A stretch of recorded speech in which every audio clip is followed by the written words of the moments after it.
Thank you for agreeing to do this interview.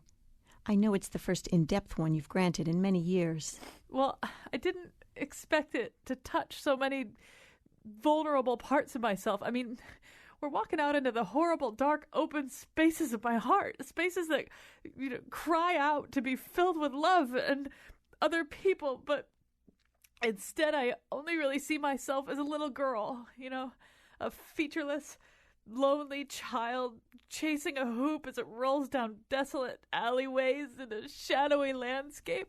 Well, actually, I haven't asked you a question yet. I know, but I'm just so aware of it all.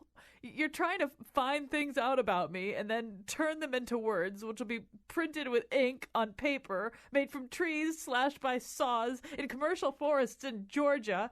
And then the pages will be stapled. Oh, God, the tiny aluminum crab seizing my life in its tiny pincers. And then the magazine sits in a newsstand run by a Ukrainian man who left his family behind and came here promising to send money back, but he never did. And here comes a customer, a woman who just failed her CPA exam and standing there in cheap boots from... Okay, stop. Seriously, stop. You have to quiet down your monkey mind. Did you say monkey? That's my trigger word. My publicist was supposed to tell you that. Okay, I'm turning off the tape recorder now. No. Keep this. This is me, the real me. Let's keep talking while everybody else listens to the nose. And now he spilled his guts at his bacon aficionado profile. Colin Mackin. Yeah, I didn't realize Bacon Aficionado that they went so deep. I just thought I was going to be talking about my relationship to bacon. All right. Well, as you heard of that, the intro kind of sets up two different things that we're going to be talking about today. One of them is the movie The End of the Tour, which is in fact about this invasive interview, an attempt by a journalist named David Lipsky to interview David Foster Wallace right at the end of his book tour on behalf of Infinite Jest. That was the novel, this tour de force novel that made David Lipsky and everybody else from Wallace's generational cohort feel as though they were destined to compete at best for second place for the rest of their lives. And so there are all these layers to this interview, and we'll be talking about all the layers to the interview. Some of it is that invasiveness that Janet Malcolm talks about in her book, The Journalist and the Murderer. Some of it is the competition that Lipsky feels. Some of it is the revelation of how completely vulnerable David Foster Wallace really is and what that winds up meaning or not meaning to David Lipsky. Anyway, we'll be talking about this remarkable movie and two pretty remarkable performances by Jesse Eisenberg and Jason Segel. But we'll also be talking about a profile we read that was kind of startlingly similar in a lot of ways. It's a profile by a writer named Joe Lovell. He is profiling Stephen Colbert, and he kind of gets underneath whatever mask Stephen Colbert ever wears for his comedy and meets something resembling the real guy. And the parallels has kind of shocked all of us, I think. Towards the end, we're going to try to talk about the Ashley Madison data dump, what it means. We might be focusing a little bit on the Duggar family, but there's so many ways that we could kind of unscrew that particular jar of the Ashley Madison one, and dump its contents out onto the airwaves. So that's all coming, plus endorsements. Let me mention who's here. From Trinity College, Professor Irene Papoulis. From The Cut, an online magazine dedicated to the increasingly grumpy generational cohort of young Connecticutians, young adult Connecticutians, Teresa Kramer, and from Trinity Cine Studio, James Handley. So we're going to start with The End of the Tour. We all saw this movie. By the way, if you did too, you can call in at 860-275-7266. 860-275-7266. I'm really interested to hear what you all thought about the movie. We didn't share too much about it as we emailed back and forth in terms of what our reactions are. Maybe we should start with the guy who shows movies for a living. I thought it was really interesting, actually, that we actually didn't share ideas, which to me is kind of I very much like to see a movie, for example, without knowing too much in advance. I love the fact that I went to see this without having read any reviews, and I loved the movie. I thought it was extraordinary. If nothing, I realized after it was over, wow, this is amazing. A movie that was all talk, and it was actually about ideas, and it was. It was sort of my junk food with Andre. Right.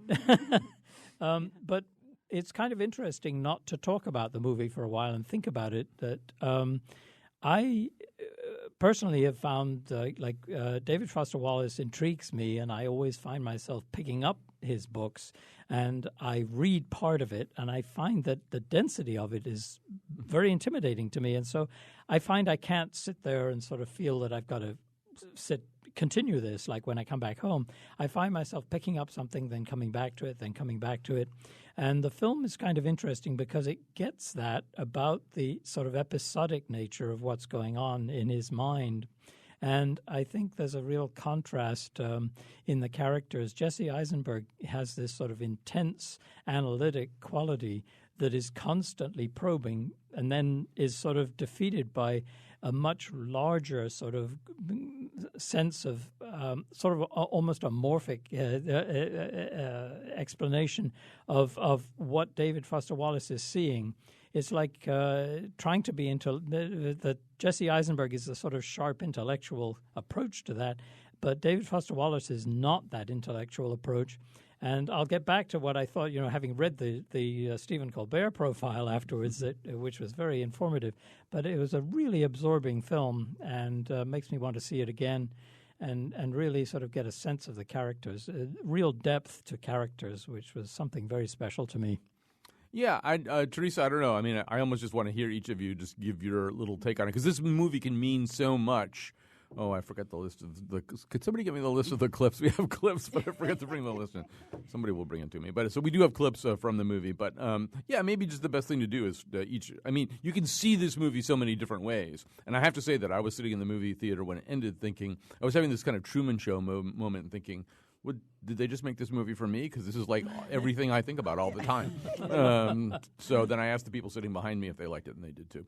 So I felt a little bit better about that. But yeah, go ahead. That's funny you say that, because I did like the movie. I liked it quite a bit. But part of the thing, when we started talking about going to see this movie, sort of the first thing I said was that I have not read Infinite Jest and do not plan to, because because I sort of feel the opposite way of what you just said, Colin, in that I'm like, this is not made for me. This is not what I think about. I don't have these particular worries, and so I don't relate to it very well. But the movie but that was sort of a preconceived notion I had going into the movie, that this was as I referred to them in our emails, the uber literary bro writers that I just don't relate to very well. But of those writers, I feel like David Foster Wallace is the most likable, the most human, the most. Could you just say why you don't relate to them? So part of it is I think there's just this distinct maleness to it that there are these worries about like, I accomplished this great thing and that's still not enough for me. And I personally don't have that, just because I'm like, I don't want to be a CEO of a company. I just want to like hang out with my dog. So I don't necessarily share a lot of the sort of. However, but what I will say is that in David Foster Wallace's essays, I find myself relating to him much better than because, like I read Consider the Lobster this week, which is just about a lobster festival and the horrible things we do to lobster. And I was like, yeah, I'm on board with you with this. Or the cruise one where I'm like, yeah, I hate cruises too. They're awful. And I could relate to him on that basis. And in the movie, you see sort of, and one of the other things I don't like, and I've said this to Colin before about, say, Jonathan Franzen, is that he comes across as really disliking the people he's writing about. And I don't get that feeling from David Foster Wallace. He might be critiquing society, but he loves the people. And I think that came through in the movie very well. All right, before we hear from Irene, let me just play a little clip from the movie that sums up a couple of things that James talked about and Teresa talked about. In the case of James, you're going to hear in this clip the way in which David Foster Wallace, he kind of positions himself, which he also does in his prose. On the one hand, he's written this, lapidary prose that is also just sort of epic in its reach. But there's something kind of willingly and willfully lowbrow about him, and he's not as analytical as the Jesse Eisenberg character, and he says the major addiction of his life has been television, and I think you can also hear in this, so you can hear a little bit of the lowbrow in him, and maybe a little bit of the lowbrow in him that Teresa talks about too. This is him talking about he's getting a question from Jesse Eisenberg about why there's an Alanis Morissette poster in his apartment. Can you do me a favor? Yes. Could you tell me about that poster over there? Alanis? Yeah. I don't know. I guess I'm susceptible like everybody else. What? I mean, she's pretty, all right, but it is like She is the pretty. only thing in there. She's pretty in a very sloppy, very human way. You know, she's got this like squeaky, orgasmic quality to her voice. Right. Yeah. Here's what it is. What? A lot of women in magazines are pretty in a way that is not erotic because they don't look like anybody that you know. That's true. Yeah, like you can't imagine them putting a quarter in a parking meter or like eating a bologna sandwich. Whereas Alanis Morissette, I can and have imagined her like just like chowing down on a bologna sandwich. I find her absolutely riveting. I've listened to that clip a number of times, and of course, the way it finishes, I can and have imagined Alanis Morissette chowing down on a bologna sandwich.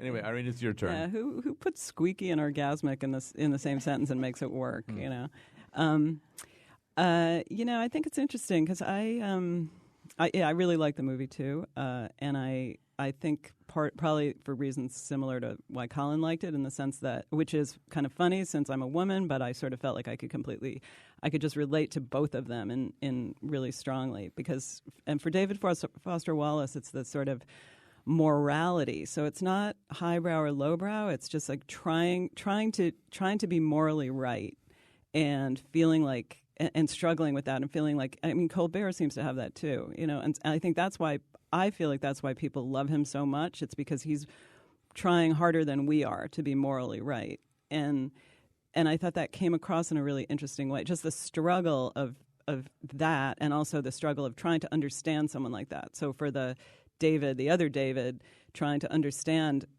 you know, and grasp who David Foster Wallace is and all his complexity, and feeling like he knew that he wasn't as good. And, you know, that whole story is very interesting. I mean, for me, the only thing that really bothered me about the movie was that we didn't see the reading.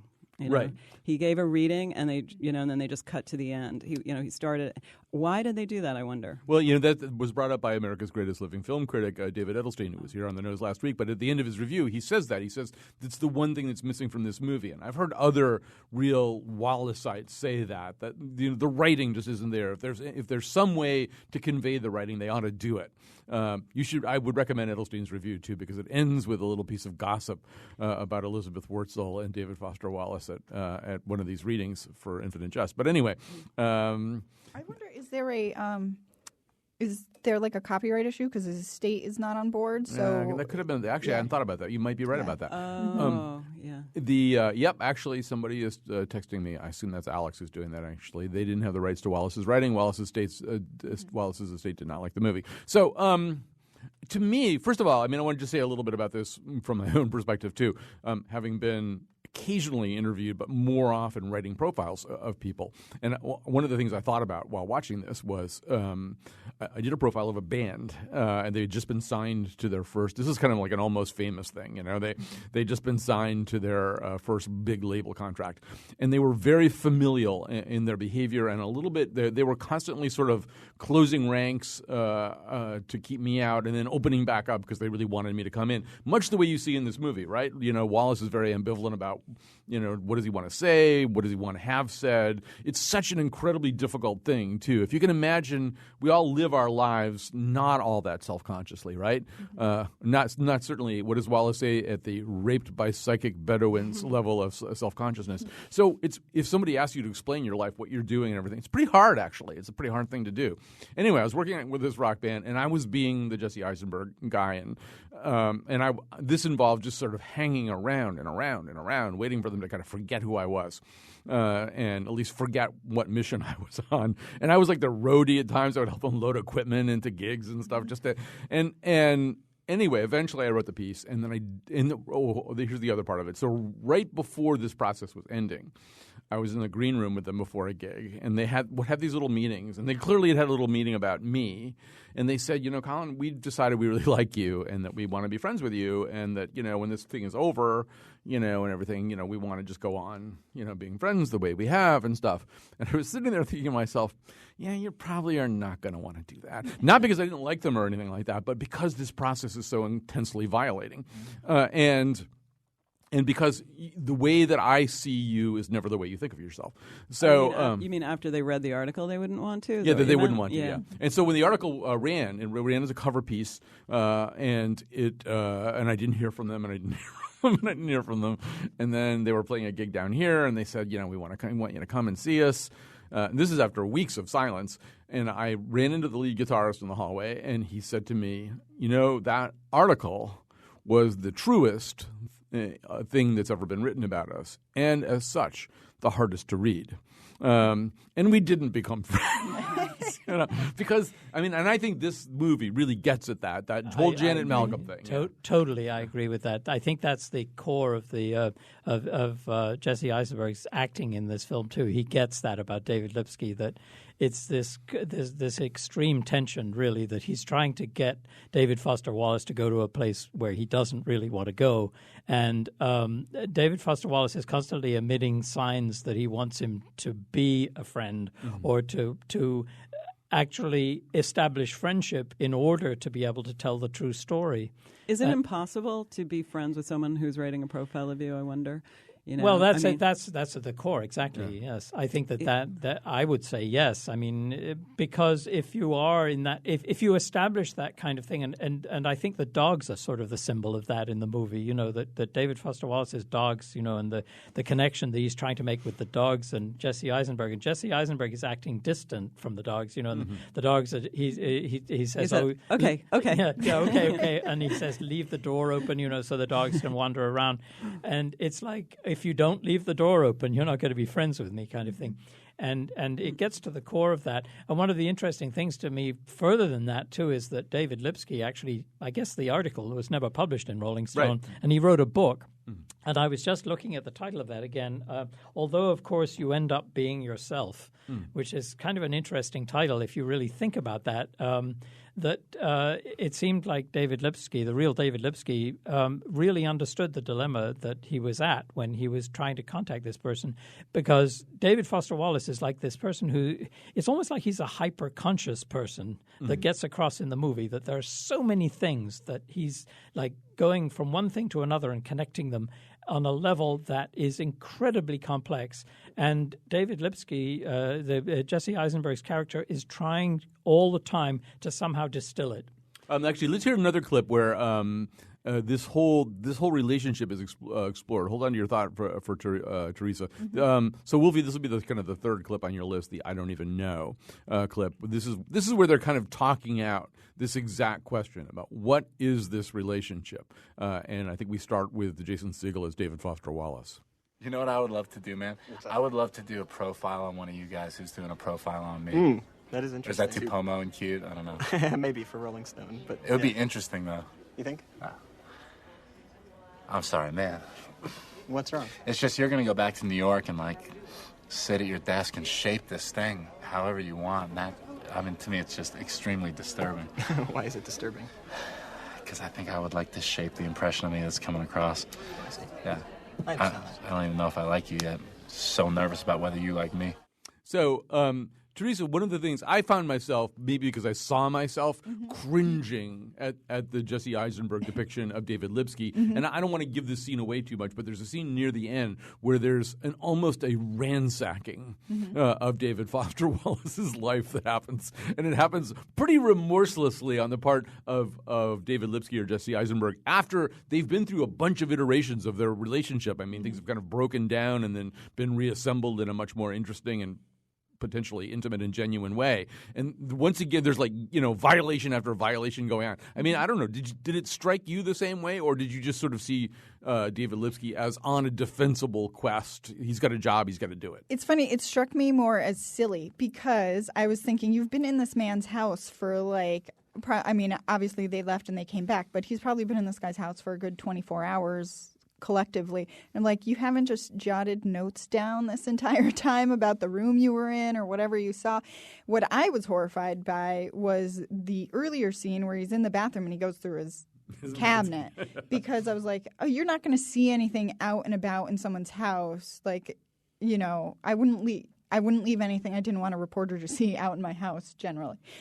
But I would not expect that he would start going through drawers or into my medicine cabinet. And what if he had found something in his medicine cabinet? Because actually watching it, knowing the history of David Foster Wallace, I thought he was going to find like a vial of medication for depression. But I think, and I was like, "What would you print that? That's a horrific thing to do." I think this sort of goes back to James's point. I mean, the house there's a lot of symbolology going on here, in this movie, and so just in the sense that the dogs are this sort of weird connection, this kind of I don't even really know what to call it, but kind of a placeholder for a certain part of David Foster Wallace, the innocent, trusting relationship he wants to have with everybody. The house is, I mean, first of all, but people don't let like you be in their house. It just seems like from the beginning that he doesn't trust this guy. Right. So that so it seems to me. He's he's guarded, but he lets that guard down a lot because he just can't help himself. And you're right, because that's part of what he struggles with is the desire to, like the ambition and also the fear of his own ambition, or the questioning, the constant questioning of his own ambition. One of the things I thought of before when James was speaking was did anyone else listen to the Slate podcast about Infinite Jest?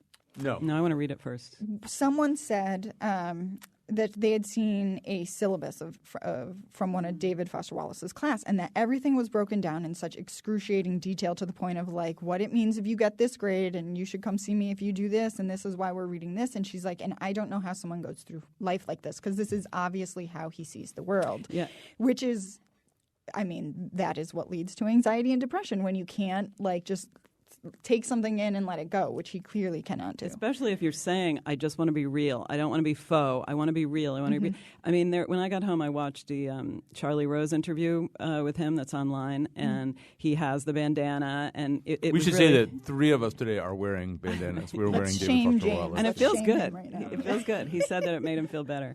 And at one point he said something. He's talking to Charlie, and he said something like, "Well, you're probably thinking that the reason I said this was this because I was actually trying to do this." And then Charlie, who's like looking just so smooth and dapper and the opposite of David Foster Wallace, just says, "Just be yourself. Don't worry about it. Just be yourself." And it seems like that's exactly his struggle. That's why it's such a tragedy, because he wants more than anything to just be himself, but he can't with that. And there's so many people like that. Maybe we're all like that on some level. I think there are some people who are hyper aware who also have the capability of somehow placing things in areas where they can either handle them or express them to others and come away, if you like, more sane as a result of it. So that's why I think Stephen Colbert is he's a hyper-aware person who sees every single detail. And you could see that if you can't process that information in some sort of fashion that you feel comfortable with, at some point, that does lead to anxiety because there's this torrent of stuff. It's kind of like, saving the newspapers because you might read the articles in the future because of a fear that you're missing something. But the real truth, of course, is that there is such an avalanche of information. There's no possibility you could do that. But if you're conscious of that and you're thinking about that as a failing, and David Foster Wallace's writing is filled with things like the detail of observational writing is extraordinary, that it makes you see a certain picture. But I always find when I'm reading that stuff thinking that, oh, my God, I'd go crazy if I was sort of trying to process all that at the same time. And I think that there's a consciousness of that in the character played out in the film that is really interesting, that Jesse Eisenberg as David Lipsky is trying all the time to somehow distill that and bring it to a place where he can somehow in his head write his article. And I think looking in the medicine cabinet actually is part of that, because he works for Rolling Stone. He knows the rumors about drug use, not recreational drug use, as well as possibly antidepressants. And so I would think that's the first thing he would go to, actually, would be to look to get some sort of inside information. And so he's trying to sort of fill that out, yet at the same time he's surrounded by this ever-expanding universe of David Foster Wallace himself, trying to draw him into that.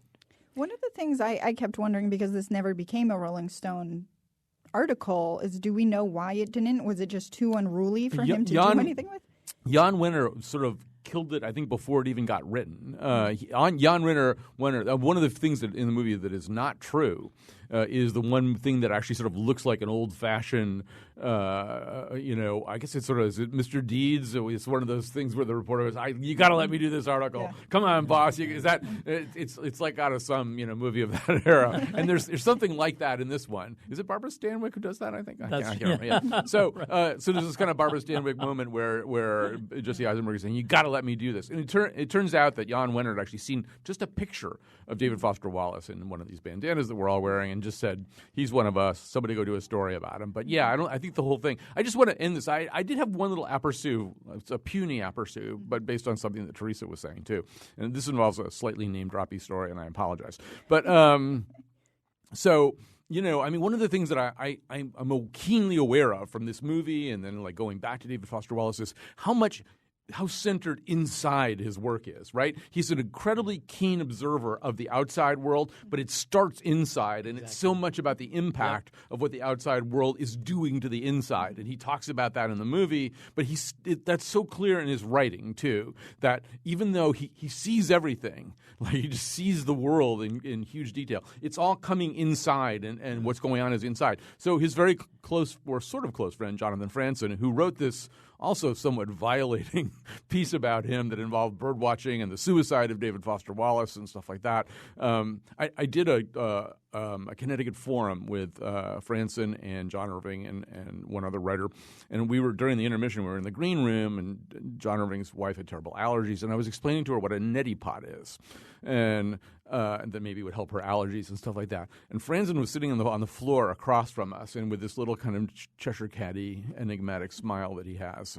And I looked over at him. I said, I don't want to see this turning up as some observed detail of life in this era, some idiot talking about neti pots to somebody. Like, I don't want to be in, I'll come and I'll find you if you do that to me. And that's the difference of Franzen, right? That somehow or other, he really is looking out, and you feel much more the author's gaze on the social terrain of the moment.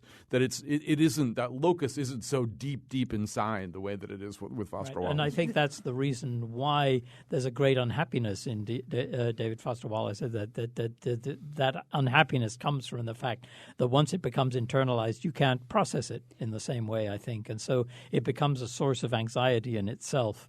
And that shows, I think, in his writing, and I can see, just thinking in terms of being depressed, that would be something that would amplify your sense of despair, perhaps. And also, I've been thinking that it's also that he wants to control it, too. Yeah, because he wants to be able to say, exactly. I wish I could write It's like one of my sisters once said to me, I don't want the rest of you talking about me at all. Right. And I said to her, you just can't, people are going to talk about you. It's okay. You can't help it. We have to take a little break here, so we'll have time for a little bit more about Stephen Colbert, maybe Ashley Madison, although our time is fleeting right now. Let's take that break. We'll talk about how you can have some of the same experiences that lead to unhappiness and convert them into joy if your name is Stephen Colbert.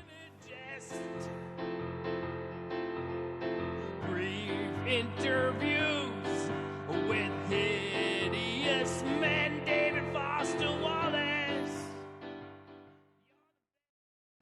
Well, one of the truest things that was said as we were preparing for this show this week was said by Teresa Kraber in an email when she said that you could take some of the quotes from the movie at the end of the tour and some of the quotes from the GQ profile by Joe Lavelle of Stephen Colbert and mix them all up, and it would be really hard to tell them apart at a certain point. This remarkable profile of Colbert does deal with some of the questions we were just asking about, too, like how do you say something in a profile that doesn't sound completely managed and real, and what happens when you start thinking about the fact that you're in a profile, someone's profiling you right now. Anyway, so we get early on this remarkable scene. Before long, we were sitting there with a plate of roast chicken and several bottles of Cholula on the table between us, both of us rubbing tears from our eyes. The level of emotion you're getting from me right now, I'm not saying it's dishonest. This is Colbert talking. I'm just saying it's not normal. I'd really love to go to bed. I promise you I do not spend my time on the edge of tears. And then Lavelle wrote, and this time so much like David Lipsky, I've easily played the recording of that conversation a dozen times, only one of them in order to transcribe. And while we spent plenty of time talking about comedy and the conventions of late night and the sheer practical challenges of doing a show twice as long as his old one, the thing I've been thinking about the most since my time with Colbert is loss. And then we get this incredible profile. And I mean, most people know that Colbert suffered this just horrible loss when he was very, very young, 10 years old, I think, this plane crash that killed his father and his brother. But I don't know. I've just never seen.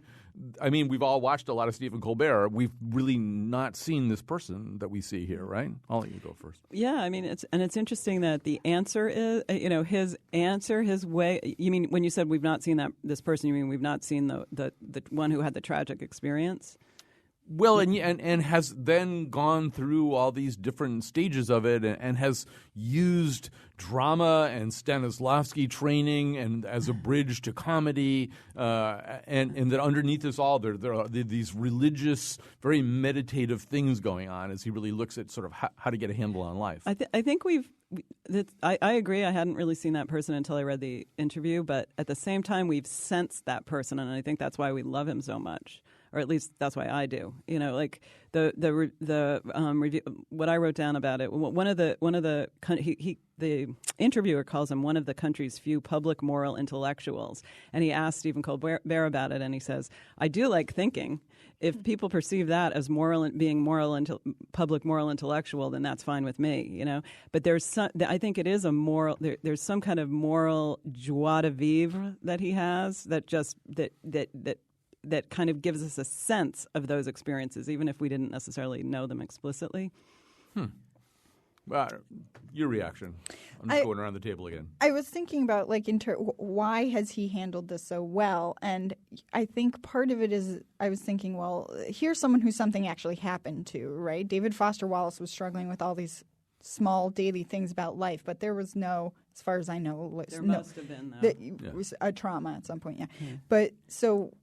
I mean, is it just that Colbert was a essentially mentally healthy person to begin with and was able to cope with the trauma, and as opposed to David Foster Wallace, who was more vulnerable to something? Why is one person able to turn it around and one's not? And my boyfriend actually works in human services, and I sort of understand all of this through his lens, and we talk about this quite often, like what makes one person, so many people he works with have had like terrible traumas, and then you think, well, I know someone that happened to, and they're fine, and you wonder like what makes one person okay and one not. Well, he does say his mother. Yes, his mother, but we see so many different things, James. I mean, we see in fact that he was imbued with Catholicism at an early age. He has not renounced it. He had for a long time, I think, a post-it on his dressing room mirror that says "Joy is the proof of the existence of God" or something along those lines. And then we saw this incredible the fact that the wound happened so early, and he says at one point that people would try to punish him after that, and he was, I was almost impossible to punish. I mean, what could you do to me that would bother me? I got a bad grade. Yeah, I got a bad grade. Yeah, we see all these things, but I think, and then we see that he went to drama first and then found comedy. He studied conventional, traditional acting, and I don't know what I saw emerging, and I'd be interested to hear your reaction to this. Is there's another similarity to David Foster Wallace in that these guys are both kind of sui generis. They're kind of one of a kind, They were watching Colbert after this, and I watched the Apocalypse Dow video he did the day that all the systems were crashing, in which he just does this whole range of emotions and uses very florid literary language to do this comedy piece that involves him having a chicken named Vindaloo as his queen, and And I just thought there isn't another person alive who could pull this off, because it's not just a comedy bit. It's so many other things. Right. I think one of the keys to this really is the fact that he built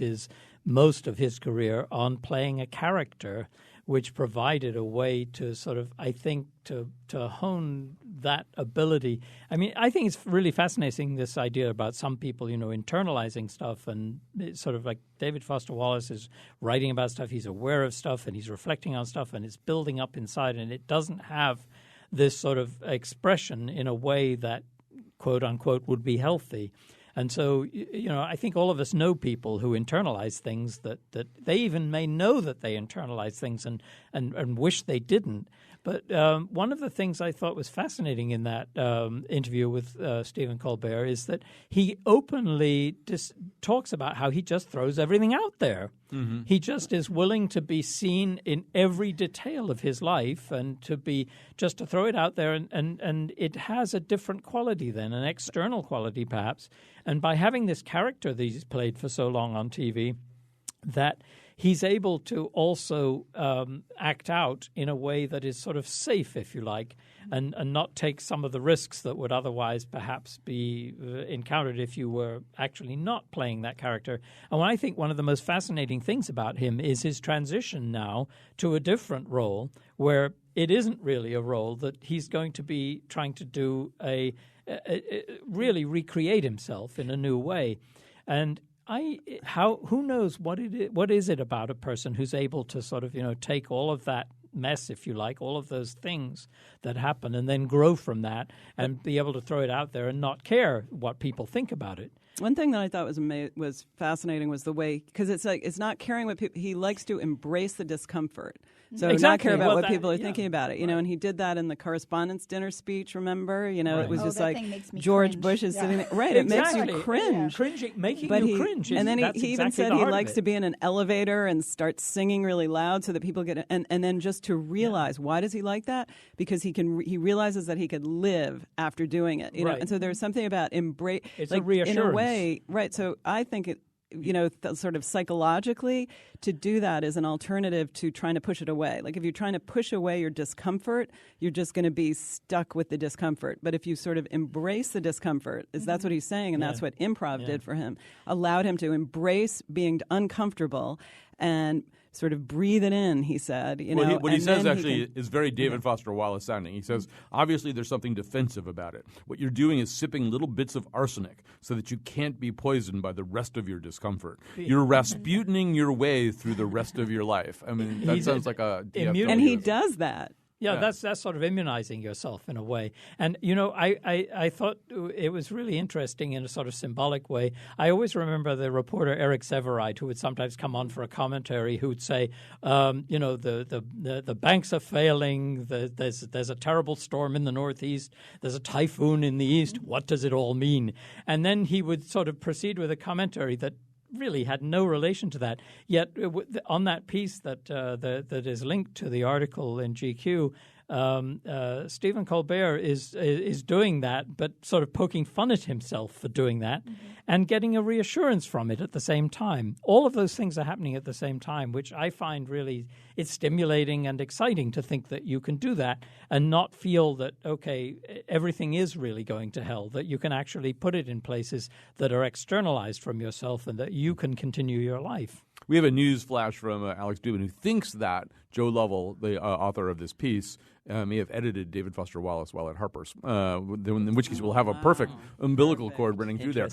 Teresa, at the end of this piece, we get this real intensification of that notion that Irene and James were talking about, that that you can sort of use discomfort as a way of kind of mithridatically getting yourself ready for life. But so at the end he talks about how he has decided to love and feel gratitude for like the worst things that have happened to him. And so the piece ends with Joel Lovell, the profile writer, walking away with something that he's written down, that where Stephen Colbert has said to him, at every moment, we can choose. We can, in our lives, we can always choose whether to hate something or find some way to love it.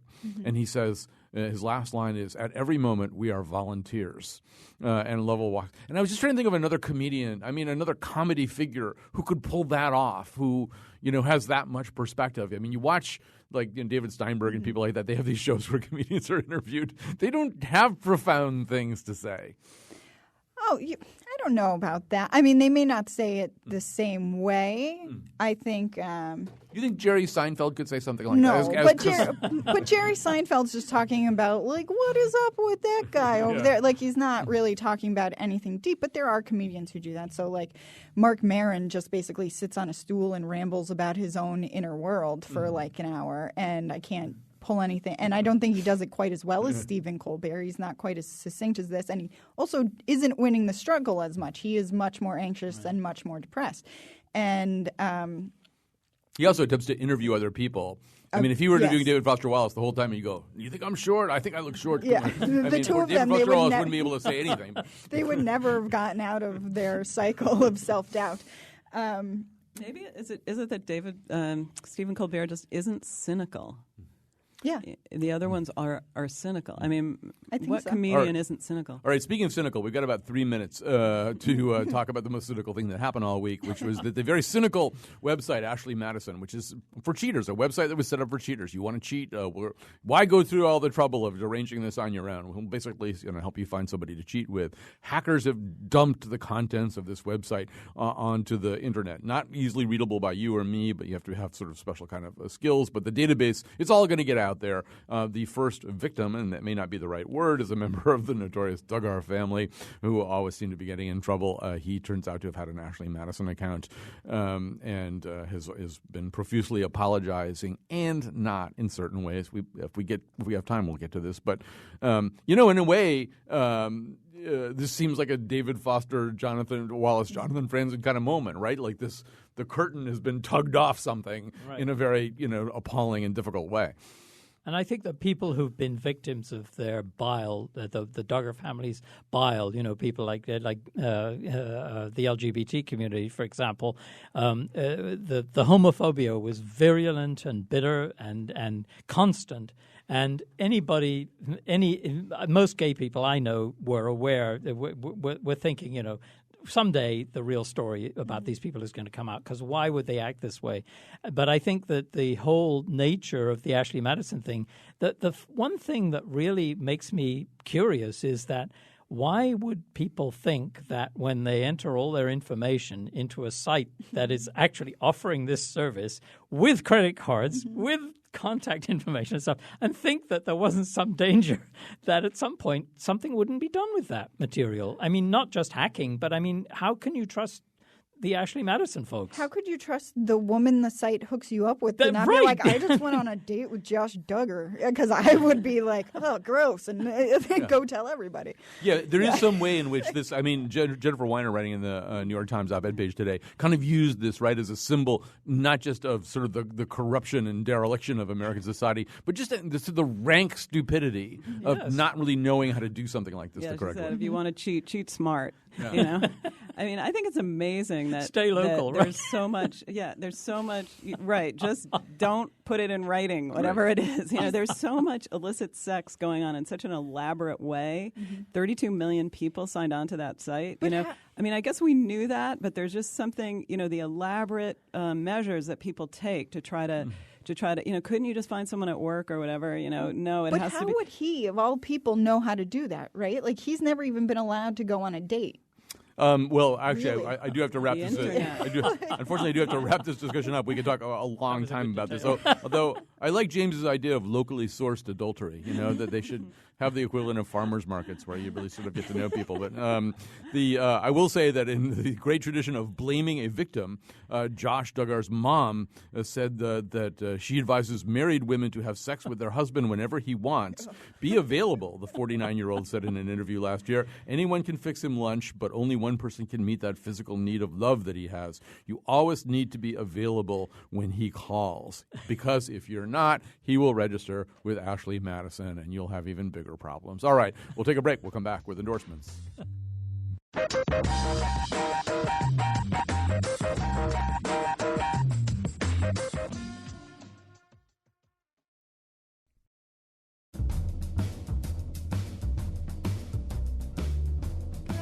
What kind of sick signed me up for Ashley Madison?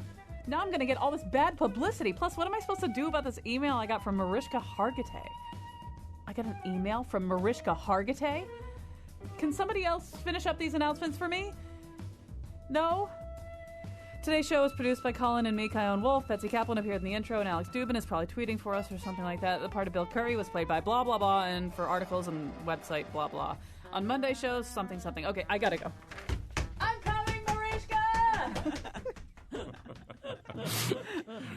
All right, so there's one happy ending there anyway. Maybe, who knows? Time for endorsements. So Irene Papoulis, what have you got for us? Okay, well, I have to start with Kyone Wolf's voice actress abilities, and also in the line of Rolling Stone, I have to endorse Matt Taibbi's article called "Inside the GOP Clown Car," which is about the current Republican campaign, and it's kind of like all the astonishment that we feel about the fact that Trump hasn't gone away.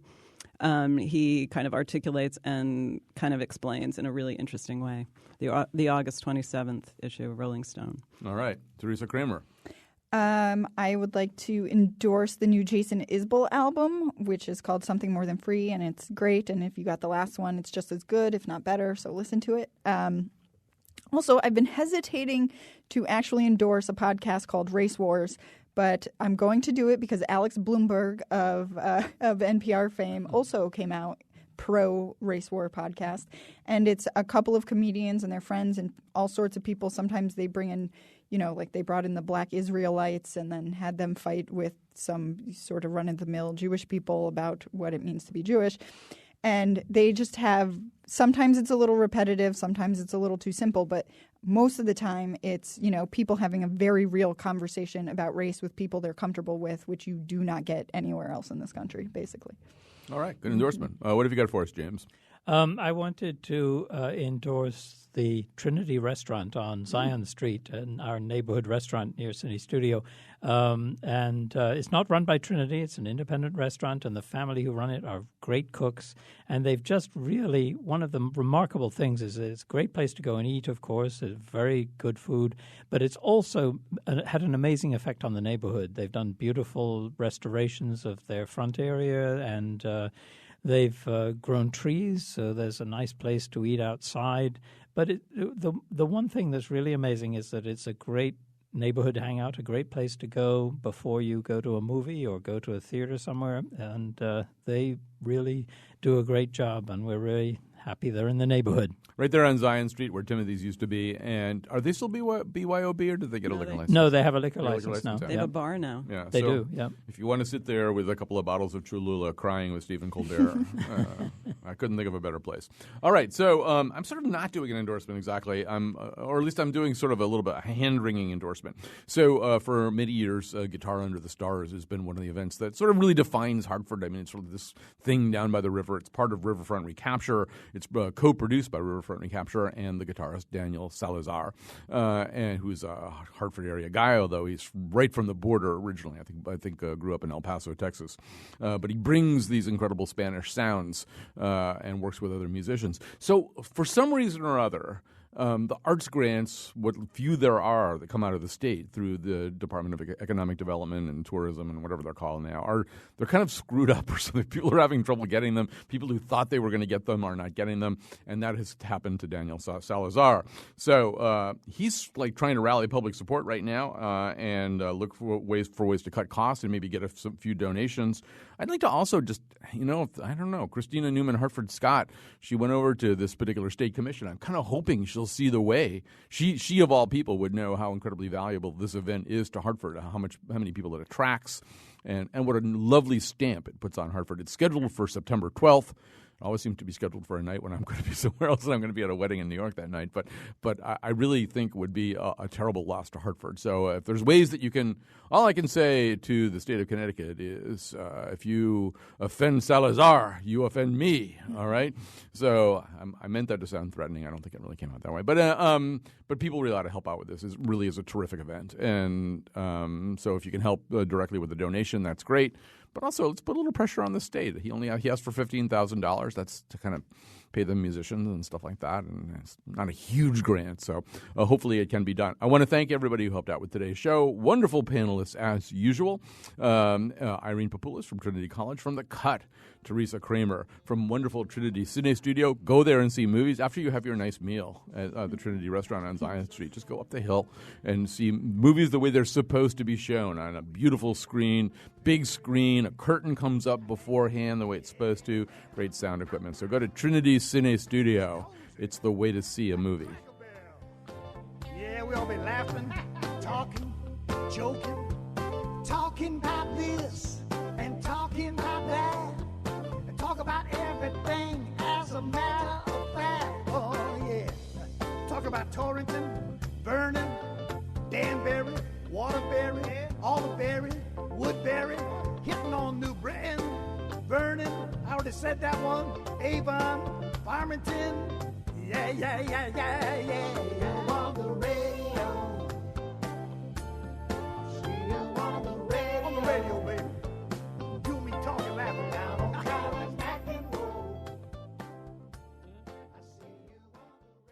One last question. You have to live the questions now. Perhaps you will then gradually, without noticing it, live your way into the answer. Wait. Isn't that a quote from Rilke? Live the questions, I said.